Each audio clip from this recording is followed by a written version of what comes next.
Welcome to the Deep Dive. Today we're tackling a really unique set of sources. I mean, these materials, they don't just ponder the future, they seem to want to rewrite the whole story of humanity. They really do. It's this incredible synthesis, isn't it? You've got biblical theology woven together with ancient myths, cutting-edge physics, even like radical futurist tech predictions. It's a lot. It is a lot. And the central claim is pretty staggering. It's basically arguing that our history isn't some random evolutionary path. No, not at all. The sources frame it as this epic cosmic saga, a long game, really. A spiritual and genetic war that's all about the birthright of the human race. Leading to what one author actually calls the coming post-human apocalypse. That's quite a title. It definitely grabs your attention, and it suggests this isn't just about abstract ideas, it's about a tangible future crisis. Okay, so our job today is to really unpack this. The core idea seems to be that the big push we see now, towards AI, genetic modification, transhumanism, isn't just progress for progress's sake. Right. According to these sources, it's the final act, an orchestrated battle for the inherent dominion, the authority that was originally given to humanity. And to really grasp this final battle, the sources say we need to see how three major forces are converging right now. What are they? Okay, so first, there's what they call the new religion. This is described as a kind of Luciferian apotheotheism, basically the idea that man can become God. Apotheotheism, man becoming God. Got it. What's the second one? Second is the alien threat. And they're very clear. This isn't sci-fi fantasy. It's presented as a physical, highly organized phenomenon, specifically focused on a long-term reproductive hybridization program. Hybridization. Okay, that connects to some darker corners we explored before. And the third component? The third is the mechanism that brings it all together, the post-human paradigm. This ties into our own biology, the idea that we're facing a genetic crisis, which then fuels this massive push towards creating an engineered successor species, Homo Deus. Wow, okay. A new religion, an alien hybridization program, and a push to become post-human gods. That's a framework. It is. And you really can't understand the end game, this post-human apocalypse, without going back to the beginning. To the original setup, before Adam even existed. Exactly. We need to understand the cosmic order, the rules of the game that were supposedly in place before humanity stepped onto the stage. So let's start there. The pre-Adamic paradigm. Right, so the sources immediately pull the camera way back, beyond just Earth, beyond humanity. They propose this complex pre-Adamic paradigm. Meaning what exactly? A time before Adam? Yes, but more than that, it suggests the universe itself wasn't created solely for Earth or for mankind. They bring in scripture here, like Colossians, arguing the cosmos was created through and for the Son of God. Okay, so Christ is positioned as central to the very creation of everything. Like the origin point. Precisely. The initial singularity, they call it, the Alpha and Omega. It's a very Christocentric cosmology right from the start, and it's vast. You mentioned Colossians. Yeah. What about other hints of this broader reality in Scripture? Well, Paul often talks about thrones, dominions, principalities, and powers. The sources argue these aren't just fancy titles for angels. You mean they're actual structures? Yeah. Governing different parts of this larger cosmos. That's the interpretation presented. Realms, hierarchies, governing structures within a much bigger, multi-layered reality. Hebrews also mentions worlds, plural, suggesting multiple ages or realms. So in this view, where does humanity fit in? Are we the pinnacle? Not necessarily the first, or maybe even the most powerful initially. The sources position us as kind of the younger siblings to what they term the elder race. The elder race, who are they? Biblically, they connect this to the morning stars mentioned in Job. These would be other non-human intelligent species inhabiting other worlds, perhaps for eons before Earth was prepared for Adam. Okay, so the universe is ancient, populated, structured, way bigger and more complex than we usually imagine. If that's true, why don't we see it? Why does reality feel so limited? That's the next crucial piece, the problem of perception. And this is where they bring in, maybe surprisingly, modern physics. Physics, how does that connect? Well, think about basic physics. Atoms are mostly empty space, right? What we perceive as solid is an illusion generated by forces and fields. So physical reality isn't quite what it seems at the subatomic level. Exactly. And the sources extrapolate from this. If our basic perception of matter is flawed, maybe what we perceive as the entirety of reality is just a slice, a shadow. A shadow, like Plato's allegory of the cave. Precisely. That's a direct parallel they draw. Plato's prisoners saw only shadows on the cave wall and thought that was reality. The source suggests we're in a similar situation, mistaking the shadows for the substance. And why are we stuck seeing only shadows? Is it just how things are, or did something happen? According to this narrative, it's because of our degenerate condition. Our biology isn't what it was originally intended to be.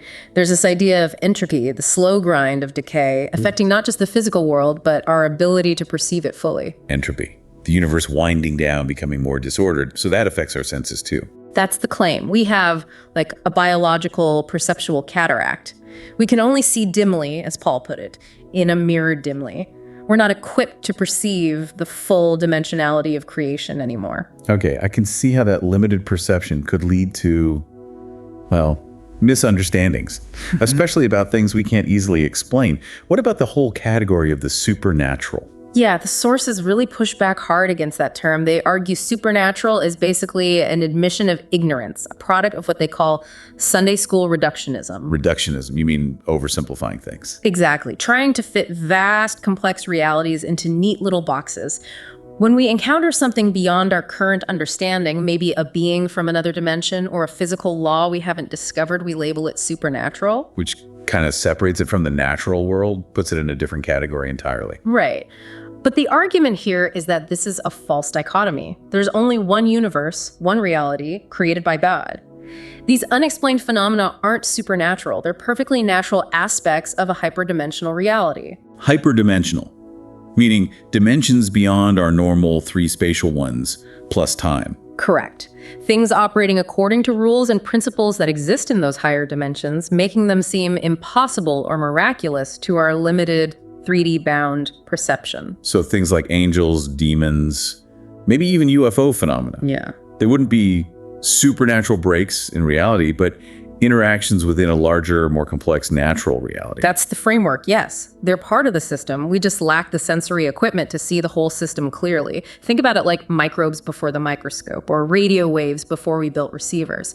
The reality was always there. Our ability to perceive it was lacking. So it's an information deficit, a biological limitation, not a violation of nature. Exactly. Our biology is described as degenerate, meaning we've lost capabilities we might have originally had. So the invisible world is only invisible to us in our current state. Okay, that's a radical reframing of reality. If it's all one vast, interconnected, hyperdimensional system, how does it hold together? What explains the order, the precision we do see, the laws of physics that allow life? This leads them to the frontiers of physics again, specifically the search for a theory of everything. The goal there is to unify all the fundamental forces, gravity, electromagnetism, the nuclear forces. And the leading candidate for that is string theory, right? It is, yes. And string theory paints a fascinating picture. It suggests that fundamentally everything isn't made of point-like particles, but tiny vibrating strings. Strings, like cosmic guitar strings. Sort of, yeah. Electrons, quarks, photons, everything is just a different vibration, a different note played on these fundamental strings. The universe becomes, well, a symphony. A cosmic symphony. That's quite poetic. It is, but the source is connected directly back to theology. If the universe is a symphony, they ask, who tuned the strings? Who composed the music? So the incredible precision isn't accidental. Not according to this view. The fine-tuning of the universe, the constants, the forces being just right for life is attributed to conscious design. Specifically, they link it to the concept of the logos. The logos. John 1, in the beginning was the word. Exactly. And logos in Greek doesn't just mean a written word. It implies a word spoken, uttered by a living voice, carrying intent and power. So the idea is that the very fabric of reality, the vibrations of these strings were set, tuned by the voice of God. That's the proposition, that the logos, the creative word, still resonates, still reverberates through the subatomic matrix, holding everything together and maintaining its order. Wow. That connects physics and theology in a really profound way. It does, and it sets up a crucial point. If the baseline of creation is harmony, order, and conscious tuning, then any discord, any chaos must be the result of something going wrong, an intrusion, a rebellion against the original design. Which leads us directly to the idea of a pre-Adamic conflict, doesn't it? The source of that chaos. Precisely. If the universe was tuned, something or someone threw it out of tune. This brings us to that interpretation of Genesis 1, verse 2, the earth was without form and void. Tohu vabohu. Which is usually translated as just empty, unformed chaos before creation starts. Right, the standard view. But the sources argue linguistically that tohu vabohu doesn't mean unformed. It means desolate, ruined, a wasteland. It describes the aftermath of a judgment, a destruction. So Genesis 1 isn't creation from nothing, but a recreation or renovation of a previously ruined world. That's the claim. Earth was already here, but it was desolate following some catastrophic event. And that event, they argue, was a massive conflict. A conflict, like a war. A galactic war, as they put it, precipitated by Lucifer, who's identified based on passages in Isaiah and Ezekiel as a high-ranking guardian cherub who rebelled against God. And this wasn't just some heavenly squabble. It had physical consequences. Yes, very physical.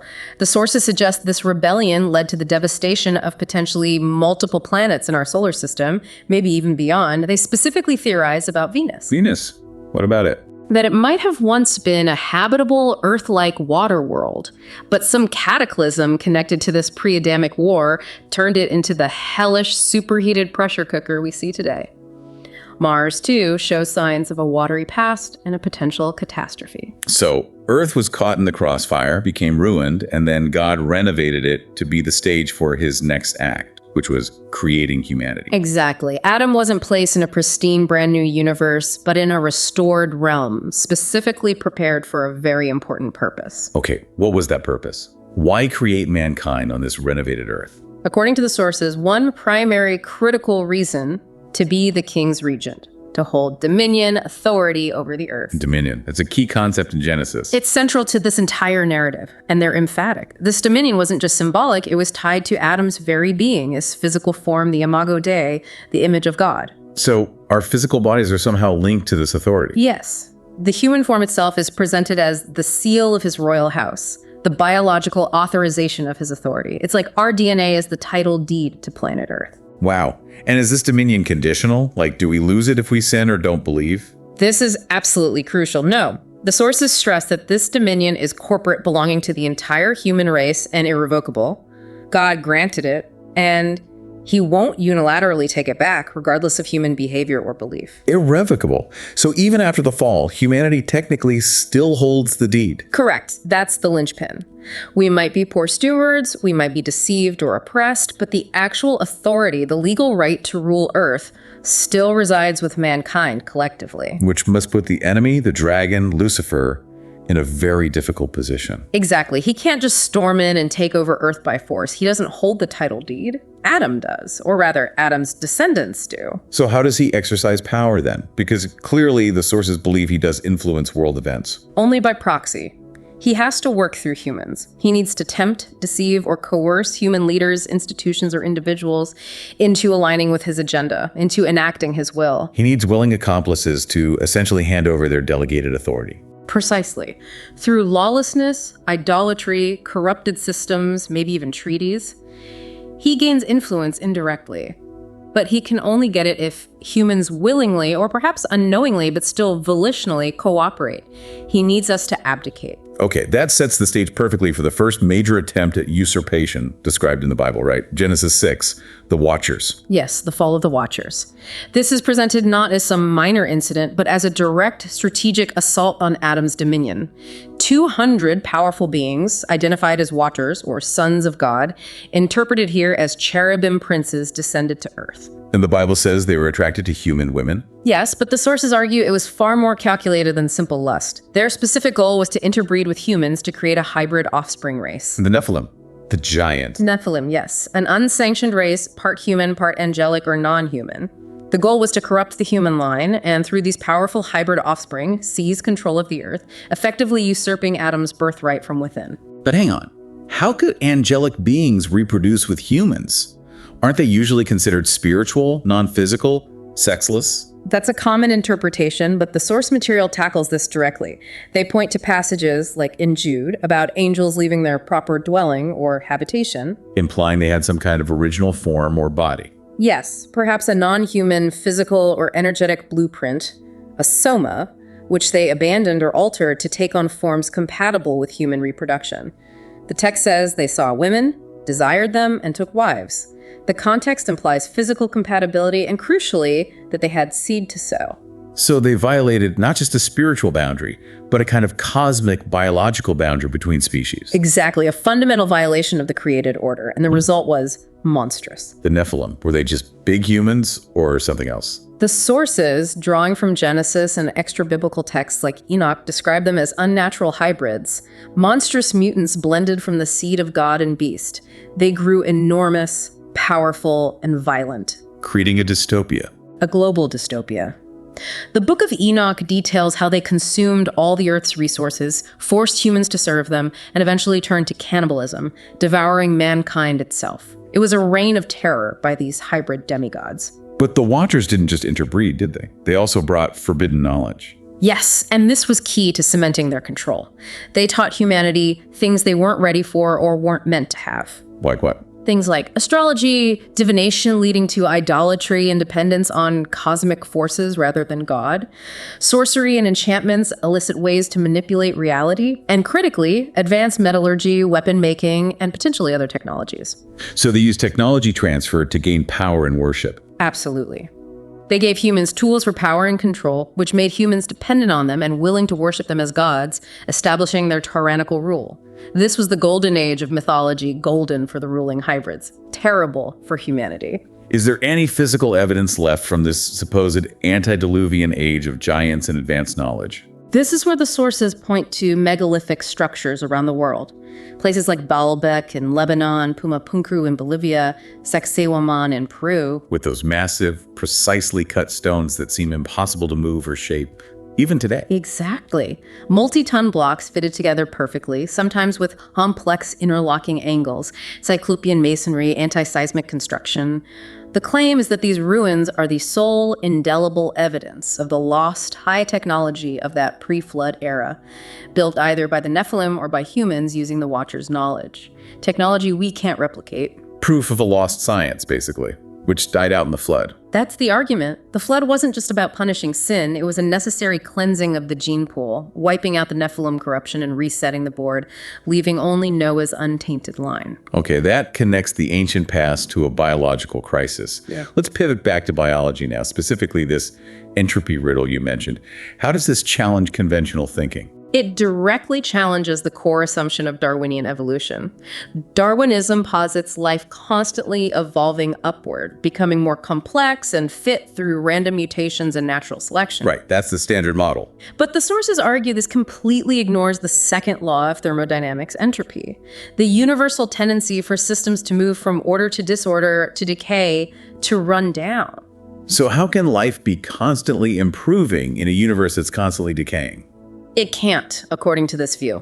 Life, like everything else, should be subject to entropy. It should be winding down, accumulating errors, degenerating over time, not perpetually building complexity against the cosmic current. Is there biological evidence for this devolution? Yes, and it's quite sobering. The sources cite genetic research, particularly from scientists like Dr. John Sanford, who argues forcefully against the neo-Darwinian synthesis. What does the genetics show? It shows that the human genome is accumulating mutations at an alarming rate. Not beneficial mutations, but deleterious ones, tiny errors in the genetic code. Sanford and others estimate over 1,000 deleterious mutations per person per generation.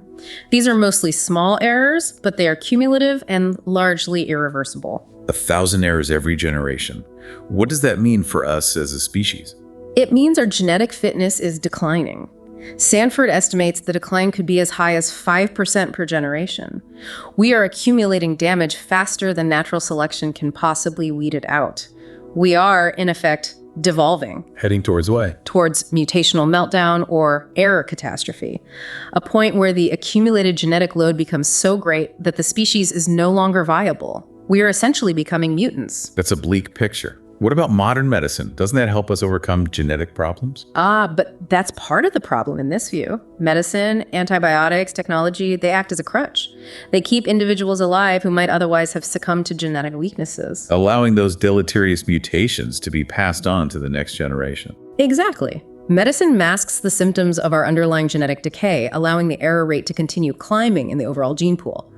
We're not evolving into Homo superior. We're propping up a species that is biologically degrading. And this growing biological vulnerability, that's the pressure point. That's the ultimate leverage, according to the sources. This inherent accelerating decay creates a deep-seated fear of extinction, a desperation for a fix. And that desperation is exactly what the enemy plans to exploit in the final act. Okay, so humanity is biologically degrading, creating a vulnerability. Now, how does this connect to modern movements, like the push for a new world order? The sources frame the NWO not as some modern political invention, but as an attempt to restore something ancient, specifically the old Atlantean world order. Atlantis, Yeah, usually seen as a myth. yes. But here, Atlantis serves as an allegory for that antediluvian golden age, the time before the flood when the Watchers and their hybrid offspring ruled, when gods walked the earth. The NWO is seen as the project to bring that age back. How would they even attempt that? That knowledge was lost, right? Not entirely lost, according to occult traditions.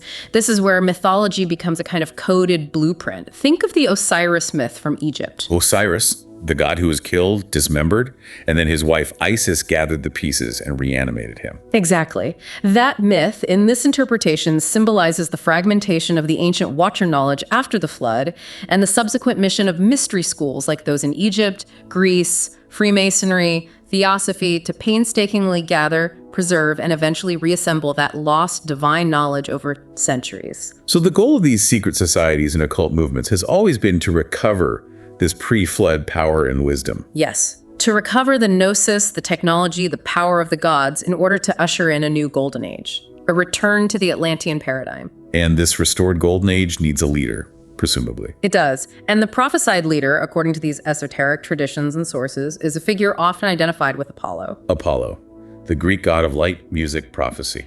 Yes, but seen here in a darker context. If you view Jupiter Zeus as a mythological archetype of a counter-Yahweh, a false father god, then his son, Apollo, becomes the archetype of the coming false Messiah, a sort of counter-Jesus. The ultimate hybrid ruler, the son of the dragon, destined to rule the restored golden age. That's the framework presented, the figurehead for this revived ancient order. And this occult ambition seems to run parallel to shifts in mainstream philosophy and religion. You mentioned apotheotheism. Yes, the deification of man. The sources argue this really took off in the modern era, thanks, ironically, to science.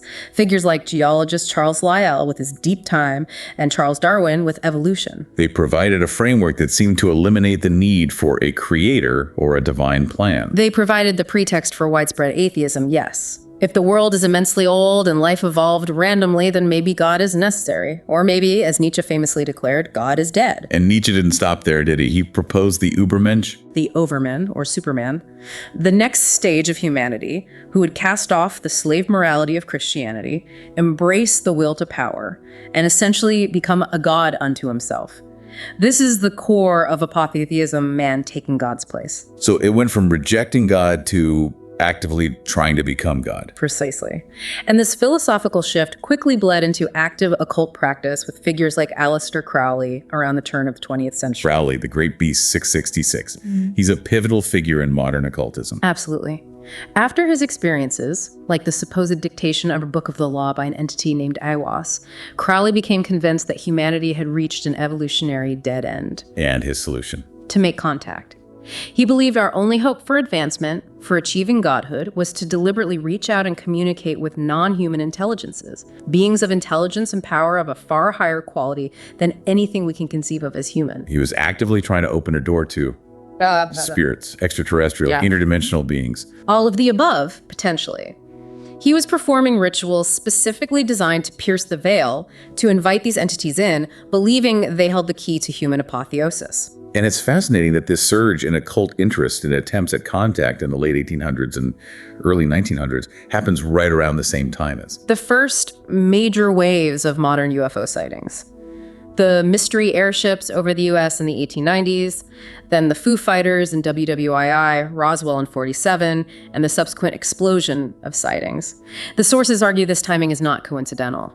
They're directly linking the occult invitation with the physical appearance of these phenomena. Yes. The argument is that the door was opened and something answered. And this answer manifested increasingly as the UFO phenomenon, which then evolved into something even more specific and disturbing, the abduction phenomenon. Abductions. This is where the alien threat component comes into sharp focus. Right. And the sources lean heavily on researchers who took this seriously. People like the historian Dr. David Jacobs or the late Harvard psychiatrist Dr. John Mack, who studied thousands of abduction accounts. And what did they conclude? Were these just psychological experiences, dreams? No. Both Jacobs and Mack, though approaching it differently, concluded that these were real, physical events happening to people against their will. They were methodical, consistent across accounts worldwide, and deeply traumatic. Methodical in what way? What was the purpose? The terrifying conclusion, particularly from Jacobs' research, was that the core purpose is biological. It's a reproductive hybridization program. Hybridization again, just like the goal of the Watchers in Genesis 6. Exactly the same pattern, according to this view. The methodology described by abductees is chillingly clinical. What kinds of procedures are reported? Procedures carried out primarily by the small, gray aliens, often described as biological robots or drones. Things like extracting sperm from men, extracting ova from women, sometimes involving painful gynecological exams, and then what? Reports of being forced into sexual contact, or shown fetuses in incubation tanks, or even being made to interact with hybrid children. The consistent theme is the creation and monitoring of alien-human hybrid offspring. That's incredibly disturbing. But it raises the question, if this is happening, how could it be kept secret? This leads to some really controversial claims, doesn't it? It does. This is where the narrative alleges a cover-up at the highest levels, potentially involving a treacherous bargain. A bargain?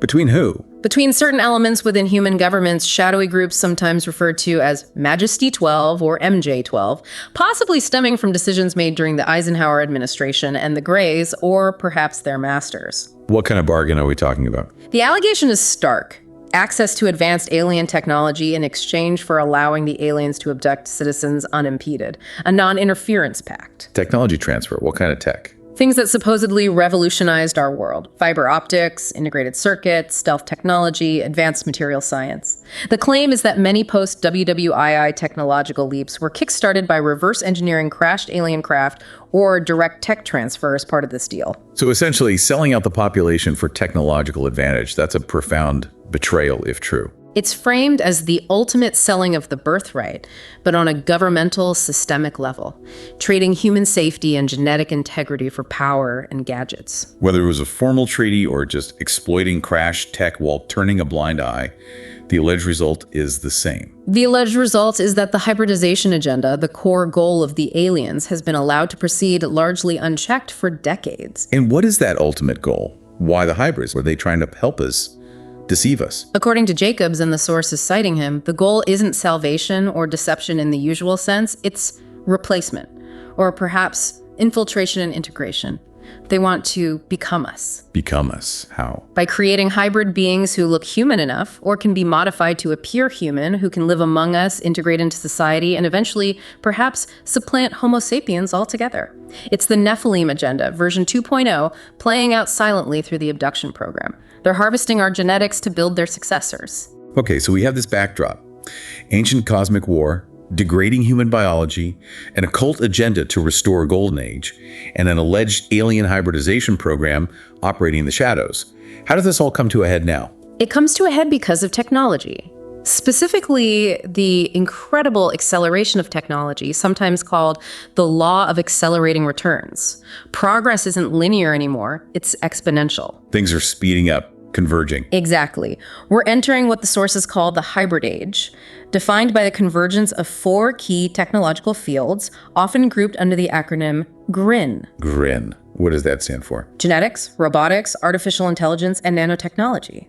These 4 areas are rapidly merging and amplifying each other, creating possibilities that were pure science fiction just a few decades ago. Let's break that down. Genetics first. We're already seeing huge leaps there. Huge. Gene editing tools like CRISPR are becoming more precise, cheaper, faster. We've already seen the editing of human embryos in China crossing a massive ethical line. And not just editing, but mixing, creating chimeras. Yes. Scientists have created human-animal chimeras pigs with human cells, mice that are significantly human biologically, even monkey embryos with human cells. The fundamental biological boundaries defined in Genesis, according to their kinds, are being deliberately blurred and broken. Okay, that's genetics. What about robotics and nanotechnology? Think of them working together. Robotics isn't just about factory arms anymore, it's about micro and nanobots, tiny machines that could potentially operate inside the human body, repairing cells, augmenting functions. Combine that with advanced prosthetics, maybe even neural interfaces directly connecting brains to machines. So physically integrating technology into the human body, becoming cyborgs, essentially. That's the trajectory. Nanotechnology provides the microscopic tools. Robotics provides the interface and macro-scale integration. And the IN in GRE artificial intelligence. What does that mean? AI is the great accelerator, the intelligence driving the whole process. It can analyze massive data sets, design genetic modifications, run simulations, optimize the integration of robotics and nanotech. AI is the mind behind the creation of the post-human. So GREN technologies are converging to give us the power to fundamentally redesign ourselves, to overcome our biological limitations, including that genetics degeneration we talked about. Precisely. And this is where the transhumanist movement comes in. Thinkers like Ray Kurzweil, Nick Bostrom, and historian Yuval Noah Harari. Harari's book Homo Deus is explicitly about this, right? Man becoming God through technology. Exactly. Transhumanists aren't just predicting this, they're advocating for it. They argue that natural evolution is too slow, too random, too flawed. We should take control, use green tech for evolution by choice. And they believe Homo sapiens is on the way out. Harari quite bluntly predicts that Homo sapiens as we know it will likely disappear within a century or two, replaced by an upgraded species, Homo Deus, the God-man, enhanced with technology, possibly immortal, vastly more intelligent. But what happens if not everyone wants the upgrade or can afford it? Doesn't this inevitably create a new kind of inequality? A profound one. The sources warn this leads to a new, terrifying dystopia, a two-tiered system. The enhanced and the unenhanced. And how would the enhanced view the naturals? Figures associated with these movements, like the late Barbara Marx Hubbard, have used chilling language. She spoke of a selection process where those who refuse the evolutionary leap, who cling to their old humanity, are seen as defective seeds. Defective seeds, that sounds ominous. She explicitly stated that these defective seeds must be eliminated from the social body. It implies not just inequality, but potential persecution or even eradication of those who resist becoming post-human. Wow. Okay, so the promise of godhood comes with a potential genocide clause. That's the dark underbelly presented in these sources. And this brings us right back to the core issue, the birthright, the dominion. How does this technological push connect to losing the birthright? Remember, you said the dragon can't force us to give it up. Correct. We have to choose to abdicate. And this is where the sources bring in the biblical story of Jacob and Esau as the ultimate roadmap for the end times. Esau, who sold his birthright to his brother Jacob. Yes. Esau came in from the field, starving, exhausted. Jacob had made some lentil stew. Esau demanded food, saying he was about to die anyway. Jacob said, "Sell me your birthright first," and Esau did. He traded his permanent future inheritance for immediate temporary satisfaction, a bowl of stew. So the parallel is Humanity, facing its own internal crisis, that accelerating genetic degeneration, the error catastrophe, the looming threat of extinction, is Esau, starving and desperate. biologically starving. Biologically starving. And the sources contend that science will eventually reach a point where it admits defeat, admitting that without external intervention, without an infusion of supplemental DNA from an outside source, the human genome is doomed. An outside source, like the alien hybrid genetics. Yeah. Or synthetically created code. Potentially both. The stew being offered will be the technological fix. Genetic upgrades, nanotech augmentation, AI integration, the whole Homo Deus package. Promising extended life, enhanced abilities, freedom from disease and decay. Godlike powers, essentially. Exactly. The promise of overcoming death and limitation through technology. And humanity, like Esau, facing what seems like imminent biological demise, will be incredibly tempted to say, what good is this Adamic birthright, this flawed humanity? If I'm about to die, give me the upgrade. They will willingly trade their original human identity, their connection to the Imago Dei, for the engineered alternative. That's the scenario presented. A willing abdication driven by desperation and the seductive promise of godhood, offered by the usurper, the dragon, and his claimant, the counter-Christ, Apollo. This leads finally to the interpretation of the mark of the beast. If the goal is this genetic transformation, the mark must be more than just a payment system. Far more. The sources argue passionately that the mark, whatever its physical form, maybe a chip, maybe a tattoo, maybe something integrated into the bloodstream via nanotech, is fundamentally about signifying acceptance of this genetic transformation. It's the pledge of allegiance to the post-human paradigm, receiving the genetic signature of the beast system. Yes, receiving the image of the beast not just as a symbol, but potentially as a literal biological alteration. Accepting the genetic markers of the engineered golden race, the lineage of Apollo, and overriding the original Adamic blueprint. And this choice is presented as final, irreversible. Why? Why is it so critical? This goes back to Jesus' own words in Matthew 24. He warned that the final days would be like the days of Noah, and that unless those days were shortened, no flesh would be saved. No flesh would be saved. Why flesh? The sources interpret this quite literally. In the days of Noah, the corruption wasn't just moral, it was genetic. The Watcher Nephilim hybridization had corrupted all flesh on earth, except for Noah and his family, who were genetically perfect or untainted in their generations. So the flood was necessary to preserve a genetically pure human line through which the Messiah could eventually come. That's the interpretation. And the warning for the end times is that a similar genetic crisis will occur. If the push for Homo Deus, for transhumanism, for hybridization driven by GRI and tech, and potentially the alien agenda proceeds unchecked, then pure Homo sapiens created in God's image might cease to exist. Exactly. If our very genetic code is overwritten, if all flesh becomes corrupted by this engineered post-human template, then there would be no Adamic flesh left for Christ to redeem upon his return. The human race, as originally defined, would have effectively committed suicide by upgrade. So the shortening of the days is essential to preserve a remnant of humanity in its original redeemable form. That's the chilling implication. The mark represents the final choice. Cling to your flawed but redeemable Adamic humanity, or accept the irreversible genetic upgrade into the image of the beast, forfeiting your original birthright and potential redemption for a temporary engineered godhood. Hashtag outro and work. Okay, let's try to bring this all together. It's an incredibly complex, interwoven narrative we've unpacked today. It really is. It starts with a cosmic betrayal by an elder race, leading to Earth being given to humanity as its dominion. Then, human sin introduces entropy, decay, and specifically accelerating genetic degeneration. Setting us up for vulnerability. Exactly. And now, according to these sources, the original insurgents, perhaps working through intermediaries like the Greys and using advanced technology derived from forbidden knowledge, are leveraging that vulnerability. Using the convergence of jury, AI, and sciences, genetics, robotics, AI, nanotech, to offer a solution to our decay. Yes, but it's the ultimate poison chalice. They're luring a biologically starving humanity to complete its own destruction by willingly sacrificing its God-given essence, its Adamic blueprint. For the illusion of immortality and power offered by the post-human upgrade, the Esau bargain on a species-wide scale. It's framed as the perfect checkmate. Humanity choosing its own obsolescence, willingly handing over its dominion in exchange for a technological fix that ultimately severs its connection to the Creator.